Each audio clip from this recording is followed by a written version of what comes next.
दोस्तों, आज की कहानी जो एक्सप्लेन करने जा रहे हैं उसका नाम है द हार्बर। ये एक सच्ची घटना पर आधारित कहानी है। तो ये समय चल रहा है वर्ल्ड वॉर 2 का, जब जापान ने अमेरिका के पर्ल हार्बर पर हमला कर दिया था। जिसके बाद उस समय का मिशन था कि अपने प्लेन को भेजकर जापानीज पनडुब्बी को ढूंढकर उन्हें खत्म करे। और इसीलिए आज एक यूएस प्लेन अपने मिशन पर जा रहा है। लेकिन प्लेन के अंदर बैठी 3 लोगों के लिए मुसीबतें बढ़ती जा रही है, क्योंकि पायलट हेराल्ड को पता चलता है कि उनके प्लेन का फ्यूल खत्म होने वाला है। इसलिए वो अपने पीछे बैठे बॉम्बेडियर टोनी से पूछता है कि क्या हमें सारे हथियारों को नीचे फेंक देना चाहिए, जिससे कि प्लेन का थोड़ा वजन कम हो जाए। तो वो उसके फैसले में हामी भरता है और इसीलिए वो कुछ बॉम्ब को बिना ऑन करे ही उन्हें नीचे फेंक देते हैं। इसके बाद वो अपने पीछे बैठे जेन नाम के रेडियो ऑपरेटर से पूछते हैं कि क्या किसी से कनेक्शन हुआ, लेकिन वो बताता है कि लड़ाई में हमारा एंटीना खराब हो गया, जिस वजह से किसी से भी संपर्क कर पाना मुश्किल है। हालांकि वो कोडिंग के जरिए भी मैसेज देने की कोशिश करता है, लेकिन तरीका भी काम नहीं आता। इसलिए हेराल्ड अब उन्हें कह देता है कि हमें कुछ न कुछ फैसला करना ही होगा, और इसीलिए वो फैसला करते ही हमें समुद्र में ही अपना प्लेन लैंड कराना होगा। उसके बाद हमें अमेरिकन फोर्स बचाने जरूर आएगी। लेकिन उन्हें ये नहीं पता कि वो जो समुद्र में क्रैश लैंडिंग करने वाले हैं वो असल में पैसिफिक ओशियन है, जिसकी लंबाई और गहराई का अंदाजा आज तक किसी को नहीं लगा। लेकिन तीनों ने फैसला कर लिया है, क्योंकि फ्यूल खत्म हो चुका है और दोनों ही इंजन बंद हो चुके हैं। इसलिए अगले ही पल इनका प्लेन पानी में लैंड हो जाता है। अब यहाँ हेराल्ड तो बाहर आ जाता है, लेकिन उसके दोनों साथी अभी भी प्लेन में ही फंसे हुए थे। यहाँ हेराल्ड ऊपर आ जाता है, पर वहाँ प्लेन जितनी तेजी से नीचे जा रहा था, दोनों की धड़कनें उतनी ही तेजी से बढ़ती जा रही थी। लेकिन तभी उनकी बेल्ट खुल और इतने में वो तीनों ऊपर आ जाते हैं। ऊपर दोस्तों, हेराल्ड ने प्लेन से निकाले हुए लाइफ बोट को खोल लिया था। फिर वो तीनों उस रात उसी बोट में गुजारते हैं। जब अगली सुबह होती है तो इनके सामने होता है आता समुंदर। दूर दूर तक कोई नहीं था, बस थे तो ये 3 लोग। लेकिन आगे जाकर कुछ ऐसे सर्वाइवल चीजें आएंगी जो शायद आपने किसी और कहानी में नहीं देखी होगी। क्या ये लोग सच में इस समुंदर में खुद को जीवित रख पाएंगे, ये सब हमें थोड़ी देर में पता चलेगा। अब पहले दिन की शुरुआत होती है और ये तीनों एक साथ ही बोट में जैसे तैसे खुद को एडजस्ट करते हैं। लेकिन इनके पास अब ना तो पीने का पानी है और ना ही खाने को खाना। ऐसे में जिस जगह पे खुद को जिंदा रख पाना आसान तो नहीं है। पर टोनी कहता है कि क्या पता कुछ ही देर में हमारे साथ ही हमें ढूंढने के लिए यहाँ पर जरूर आए। लेकिन यहाँ हेराल्ड को इस बात पर ज्यादा यकीन नहीं था। लेकिन दोस्तों, कुछ देर बाद टोनी की ये बात सच हो जाती है। एक प्लेन इन्हें दिखाई देता है तो हेराल्ड कहता है कि फौरन हमें अपना पैराशूट को खोलना होगा, तभी वो हमें देख पाएंगे। लेकिन जेन बताता है कि हमारे पास कोई पैराशूट है ही नहीं, क्योंकि वो तो पहले ही प्लेन के साथ नीचे डूब चुका है। इसलिए वो अपनी जैकेट उतारकर हवा में फैलाने लगते हैं। लेकिन इससे कुछ फायदा नहीं होता, क्योंकि इनकी बोट बहुत ही छोटी है। अगर इनके पास फ्लेयर होती तो शायद वो इसके साथ इन्हें देख पाते। पर आज ये पूरी तरह से खाली है। जितना भी सामान इनके पास था सब कुछ प्लेन के साथ समुद्र की गहराई में जा चुका है, और उसमें इनके खाने पीने का भी सामान था। साथ में कई सारे सेफ्टी टूल भी थे। यहाँ हेराल्ड सभी को कहता है कि वो लोग हमें ही ढूंढने के लिए आए थे, लेकिन अब उन्हें पता चल चुका है कि हम लोग जिंदा नहीं रहे, इसलिए वो दोबारा अब नहीं आने वाले। और अब वो लोग यहाँ पर फंस चुके हैं, उन्हें खुद ही कुछ करना होगा। इसलिए वो अपने जूनियर से कहता है कि हमें अपने सामानों को कम करना होगा, क्योंकि इस बोट में जगह बहुत कम है। इसलिए वो लोग अपने शूज को उतार देते हैं और पानी में फेंक देते हैं। लेकिन हेराल्ड ऐसा नहीं करता। जब इसके पीछे की वजह वो दोनों उसे पूछते हैं तो वो बताता है कि अगर हमें कोई आइलैंड मिल गया तो हमें उस जमीन पर जूतों के साथ चलना होगा, ताकि वो मदद ला सके। इसलिए मैंने ऐसा किया। अब उन्हें ये बात सही नहीं लगती, ऐसा उनकी शक्ल से साफ पता चल रहा था। खैर, अब आज का दिन जैसे तैसे निकल जाता है, पर असली परीक्षा तो रात में होगी, क्योंकि ऐसे घने अंधेरे में खुद को समुद्र के बीचों बीच अकेले जिंदा रख पाना आसान तो नहीं होगा। इन्होंने सुबह से कुछ खाया पिया भी नहीं है। तभी हेराल्ड उनसे कहता है कि क्या तुम्हें पानी पीना है। अब वो दोनों हैरानी से उसकी ओर देखते हैं कि इसके पास पानी कहाँ से है। तो दरअसल वो अपने शूज में अपने ही यूरिन को बाहर निकाल कर पी रहा था, क्योंकि उसे अच्छे से पता था कि अगर उसने ये वेस्ट किया तो प्यास की वजह से उसकी मौत हो जाएगी। अब सुबह होती है और हेराल्ड उन्हें सच बता देता है कि हम लोग यहाँ पर फंस चुके हैं, और ऐसे में खुद को जिंदा रखने के लिए वो सब करना होगा जो आज तक किसी ने नहीं किया। हेराल्ड एक शानदार पायलट है, इसलिए उसे डायरेक्शन के बारे में काफी अच्छी जानकारी है। वो उन्हें बताता है कि यहाँ से 900 मील हवाई आइलैंड दूर है और हमारे पीछे साउथ अमेरिका है, जिसकी दूरी है 3000 मील। इसलिए हमें हवाई की ओर जाना होगा और वहां पहुंचने के लिए हमें कम से कम 1 हफ्ते का समय लगेगा।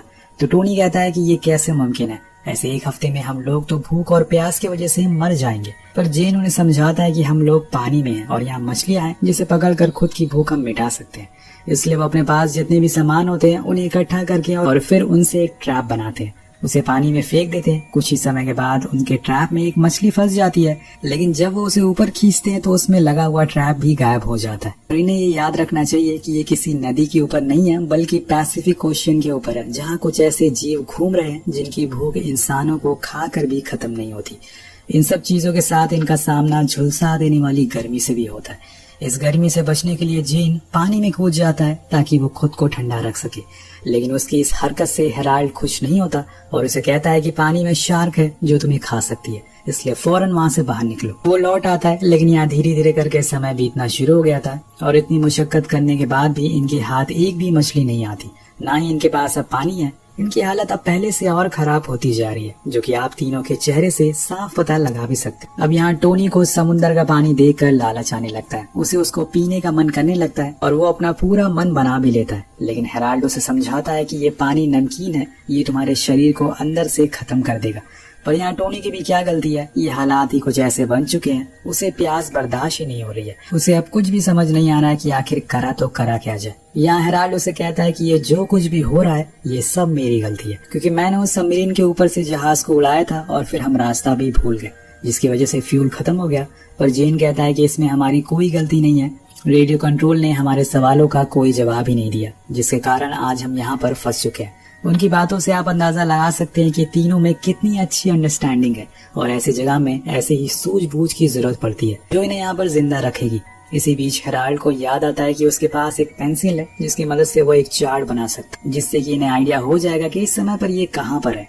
लेकिन उसके पास कोई पेपर नहीं है और इसीलिए वो उस बोर्ड पर ही मैप बनाता है और अपने उस साथ लाए बैग में से एक कंपास को बाहर निकालता है। उसे ये पता चलता है कि ये समय हवाई से 700 मील दूरी पर है, लेकिन इन्हें वहां तक पहुंचने के लिए हवा के साथ आगे बढ़ना होगा, तभी ये जल्दी वहां तक पहुंच सकेंगे, जिसके लिए इन्हें एक लंगर बनाना होगा।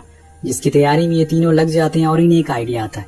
वो अपनी लाइफ जैकेट को फाड़ कर उसे एक लंगर बना लेते हैं और फिर उसे पानी में डाल देते हैं, जिसके बाद जैसे ही उसका संपर्क हवा और पानी से होता है, वो अपने आप ही इनकी बोट को आगे की ओर ढकेलना शुरू कर देता है। लेकिन ये चीज तभी तक कारगर है जब तक किसी शार्क की नजर इनके लंगर पर ना पड़े। जैसे ही शार्क ने इन्हें देखा तो वो लंगर बेकार हो जाएगा और खतरा बढ़ जाएगा, जो हर एक आम आदमी करता है, यानी कि गॉड से प्रे करना, क्योंकि उन्होंने अपनी पूरी ताकत लगा दी थी।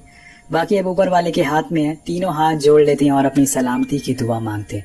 लेकिन यहाँ टोनी कहता है कि गॉड, हमें पानी की सख्त जरूरत है, इसलिए बारिश करवा दीजिए। और इसके बाद बस सभी इसी उम्मीद में बैठ जाते हैं कि इनकी प्रे को ऊपर वाला सुन लेगा। लेकिन हेराल्ड एक सीनियर पायलट है, इसलिए वो अच्छे से समझता है कि माहौल को अगर अच्छा रखा जाएगा तो उनके लिए समय गुजारना आसान होगा, और इसीलिए वो वहाँ पर हंसी मजाक करना शुरू कर देता है और अपने रिक्रूटमेंट के दिनों की यादों को उनके साथ शेयर करने लगता है, जिससे एक अच्छा माहौल बन जाता है। कुछ समय के बाद फिर से अंधेरा हो जाता है और इसी में टोनी को एक बुरा सपना भी आता है, पर जैसे ही उसकी आंख खुलती है उसके चेहरे पर उसकी दुआओं का असर दिखना शुरू हो गया था।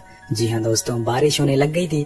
तीनों ये देखकर बहुत ही खुश थे, क्योंकि उनके लिए ये पानी किसी अमृत से कम नहीं है और ये किसी अनमोल समय जैसा वक्त है जिसे ये कभी भी भूल नहीं पाएंगे। तीनों ये बारिश को खूब एंजॉय करते हैं और पानी भी पी लेते हैं। अब हर अंधेरे के बाद उजाला भी आता है, जो इनके लिए मुसीबत बनकर आता है, क्योंकि जेन बहुत ही दिनों से कोशिश कर रहा है कि कोई मछली को वो पकड़ सके, क्योंकि सिर्फ पानी से प्यास बुझ सकती है, भूख नहीं, और इसीलिए वो अपनी कोशिश में लगा हुआ है मछली पकड़ने में। पर हेराल्ड कहता है कि तुम अपना समय बर्बाद कर रहे हो, क्योंकि तुमसे ये तो होने वाला नहीं है। तो जेन जवाब देते हुए कहता है कि मैं एक अमेरिकन हूँ और हमारे अमेरिका में जो काम असंभव होता है हम उसे ही संभव कर देते हैं।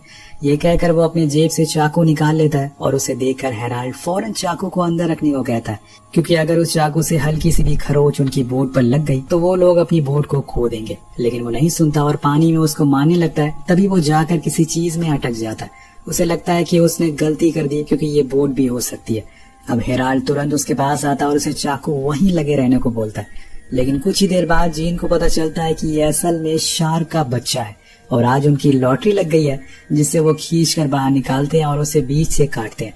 दोस्तों, यहाँ से तकरीबन 13 दिनों बाद आज इन्हें खाना मिला है और वो उस शार्क के बच्चे को कच्चा ही खाना शुरू कर देते हैं, जिससे इन्हें थोड़ी सी एनर्जी मिलती है और इनके अंदर एक हौसला भी बढ़ता है। खाने के बाद हेराल्ड बताता है कि जब मैं यहाँ से घर वापस जाऊंगा तो मेरी वाइफ मुझे बहुत डांटेगी, क्योंकि मैंने अपनी बेटी का जन्मदिन मिस कर दिया। तो वहीं जेन कहता है कि मेरी शादी तो हुई नहीं है, लेकिन मैं एक लड़की से प्यार जरूर करता हूँ और उससे जल्द ही शादी करने वाला हूँ। पर टोनी इन सभी के बीच में कुछ नहीं बोलता क्योंकि उससे प्यार करने वाला कोई नहीं है, वो बिल्कुल अकेला है। अब जेन उसे मायूस देखकर कहता है कि कोई बात नहीं, जब तुम घर जाना तो मेरी बहन को डेट कर लेना, तुम एक अच्छे इंसान हो और उसे किसी अच्छे लड़की की तलाश है। ये तीनों बात कर ही रहते हैं कि तभी इन्हें कुछ हलचल सुनाई देती है और ये खतरे की घंटी थी क्योंकि इनकी बोट के नीचे शार्क आ चुकी थी। उसे मरे हुए शार्क के खून को स्मेल कर लिया था।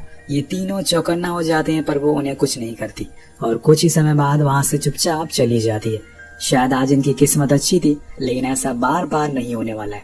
और यही बात हेराल्ड उन्हें बताता कि ये पैसिफिक ओशियन है, यहाँ पर दुनिया के कुछ सबसे बड़े समुद्री जीव पाए जाते हैं जिनसे हमें बचकर रहना है। अब धीरे धीरे करके फिर से एक बार समय बीतना शुरू हो जाता है, जिसके साथ इनकी फिर से वही हालत हो जाती है जो कुछ दिनों पहले थी, क्योंकि इनके पास एक बार फिर खाना खत्म हो चुका था और अब ये किसी भी मछली को पकड़ने के लिए थोड़ा सोचेंगे क्योंकि ऐसा करने में वो शार्क फिर से दोबारा इनके पास आ सकती है। तभी जेन को कुछ दिखाई देता है, शायद वो कोई आइलैंड हो सकता है, लेकिन जब टोनी देखता है तो उसे वहाँ पर कुछ भी दिखाई नहीं देता। अब ये लोग पिछले एक हफ्ते से भूखे प्यासे हैं, तो आपको ऐसी चीजें देखना शुरू हो जाती है। अब ये तीनों पिछले एक हफ्ते से भूखे प्यासे हैं और इन्हें ऐसी चीजें देखना शुरू हो जाती है जो रियलिटी में एग्जिस्ट करती नहीं।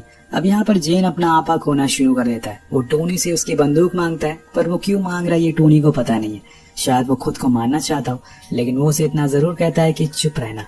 जिसके बाद वो हेराल्ड के साइड में बैठे एक पंछी को देखता है और वो उसी बंदूक से उसे शूट कर देता है। वो चिड़िया दूर जाकर गिरती है, वेल यहाँ उसका खून हेराल्ड के मुंह पर गिर जाता है, जिससे कि उसकी आंख खुल जाती है। वो फौरन जाकर उस चिड़िया को पानी से लाने लगता है, लेकिन इतनी देर में इन दोनों की नजर दूर से आ रही एक शार्क पर पड़ती है। तो हेराल्ड को और तेजी से ऊपर आने को कहते हैं। समय रहते ये कैसी भी करके ऊपर चढ़ जाता है और वो शार्क इनकी राफ्ट के नीचे से गुजर जाती है। और ये दूसरी बार था जब इनकी जान बची थी। अब 15 दिनों के बाद एक बार फिर इनके हाथ में कुछ खाने को लगा था।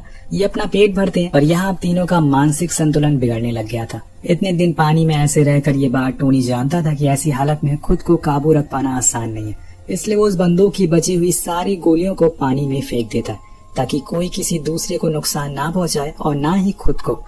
अगले दिन जब हेराल्ड सोकर उठता है तो देखता है कि दोनों में से कोई भी अपनी ड्यूटी पर नहीं है जो उन्हें दी गई थी, और कहता है कि तुमने मेरे ऑर्डर फॉलो क्यों नहीं करे। तो वो कहता है कि यहाँ पर ऐसा देखने वाला कोई नहीं है और हमें एक हफ्ते से ऊपर हो चुका है और अब हमें यहाँ कोई आइलैंड भी नहीं दिख रहा है। तुमने जो वो मैप बनाया था वो सही था या फिर गलत था। तो हेराल्ड कहता है कि मेरे दिमाग में उसकी एक प्रैक्टिकल इमेज थी, यानी कि दोस्तों वो पूरी तरह से कॉन्फिडेंट नहीं था असल में वो लोग कहाँ पर है। अब ये सुनकर उसके दोनों साथी बहुत गुस्सा हो जाते हैं और हेराल्ड से कह देते हैं कि ये जो कुछ भी हो रहा है तुम्हारी वजह से हो रहा है, क्योंकि तुमने हमारे प्लेन को आउट ऑफ रेंज लेकर चले गए, जिसकी वजह से हमारा फ्यूल खत्म हो गया और हम यहाँ पर पानी में लैंड कर गए। हेराल्ड जानता है कि ये गलती उसकी है, इसलिए वो अपनी गलती मान लेता है और सच कह देता है कि उसकी कुछ देर के लिए आंख लग गई थी और जब वो उठा तो बहुत दूर आ चुका था।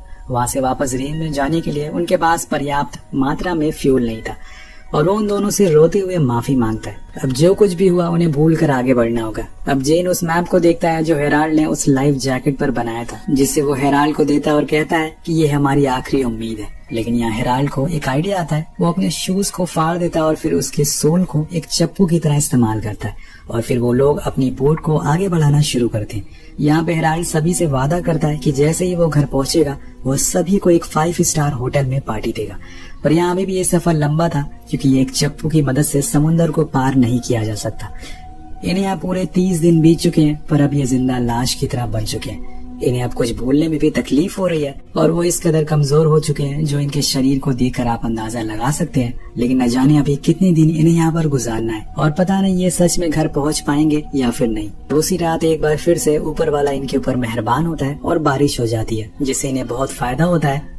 लेकिन तभी वहाँ पर एक बहुत बड़ा तूफान भी आ जाता है जिसमें इनकी राफ्ट भी पलट जाती है। और सबसे डराने वाली बात ये थी कि टोनी को तैरना नहीं आता, इसलिए वो लोग उसे ढूंढने लगते हैं। लेकिन उसकी किस्मत अच्छी थी कि वो राफ्ट के दूसरी साइड आ चुका था, जिसके बाद तीनों ही जल्दी से उसमें बैठ जाते हैं और अगली सुबह इनके लिए यहाँ पर 32वीं सुबह होती है।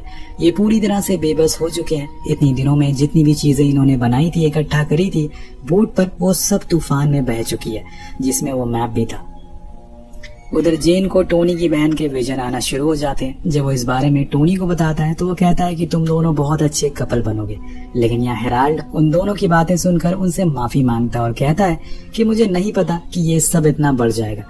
मैं ऊपर जाकर गॉड को क्या जवाब दूंगा, तभी टोनी उठकर बैठ जाता है और कहता है कि हम लोग बहुत आगे आ चुके हैं, अब हार हम नहीं मान सकते। इसलिए वो अपने हाथ को चप्पू की तरह इस्तेमाल करने लगता है और उसे देखकर वो दोनों के अंदर भी एक जोश आता है और वो भी उसके साथ देने लगते हैं। ऐसे ही करते करते 2 दिन बीतने लगते हैं और इनके पास अब इतनी ताकत नहीं बचती कि ये बैठ भी सके। जेन तो पूरी तरह से मर ही चुका था। उधर हेराल्ड ने समुद्र का पानी पीना शुरू कर दिया था, क्योंकि प्यासे मरने से अच्छा है कि वो पानी पी कर ही मर जाए। इन्हें अब कोई उम्मीद दिखाई नहीं दे रही थी कि ये बच पाएंगे या फिर नहीं। लेकिन इसी बीच टोनी कहता है कि मुझे कुछ दिखाई दे रहा है। पहले तो सभी को एक विजन लगता है, पहले तो सभी को एक वहम लगता है, लेकिन जब तीनों उस चीज को देखते हैं तो ये सच में एक आइलैंड था, जिसे देखकर इनके अंदर एक अलग सी ऊर्जा पैदा हो जाती है। वो तीनों ये नजारा देखकर रोने लगते हैं और जोर जोर से चिल्लाते हैं और गॉड को उन्हें अभी तक जिंदा रखने के लिए शुक्रिया कहते हैं। अभी अपने हाथों का इस्तेमाल करके वहां तक पहुंच जाते हैं और जब ये आइलैंड पर अपना पहला कदम रखते हैं तो ये एक सुकून सा महसूस करते हैं। समुद्र में पूरे 34 दिन बिताने के बाद, जो कि इन्हें समुद्र में 34 दिन बिताने के बाद मिला था। शायद टोनी की होप थी जो इन्हें यहाँ तक ले आई, वरना हेराल्ड ने तो कब का हार मान लिया था। तो देखते हैं कि दूर एक झोपड़ी है जहाँ पर कुछ लोग हैं जो इनकी मदद कर सकते हैं और कुछ इस तरह से ये लोग जिंदा बच पाते हैं। कहानी के आखिर में हमें बताया जाता है कि इन्होंने पूरा 1 महीना उस समुद्र में गुजार दिया, फिर 20 फरवरी 1942 को जिंदा बच गए। इनकी बहादुरी के लिए सभी को ब्रेवरी अवार्ड से नवाजा गया था। 1946 में जेन ने टोनी की बहन फ्रांसिस से शादी भी कर ली और हेराल्ड ने अपने वादे के मुताबिक इन दोनों को एक बड़े से होटल में पार्टी भी दी। इसके बाद हम इनकी कुछ असली तस्वीरों को भी देखते हैं, जिसके साथ ये कहानी यहीं पर खत्म हो जाती है। दोस्तों, इस कहानी से यही सीख मिलती है कि जितनी भी मुश्किलें आए कभी भी हार मत मानिए। क्या पता अगली सुबह आपके लिए एक नई उम्मीद लेकर आ जाए। आपको कहानी कैसे लगी नीचे कमेंट करके जरूर बताइएगा।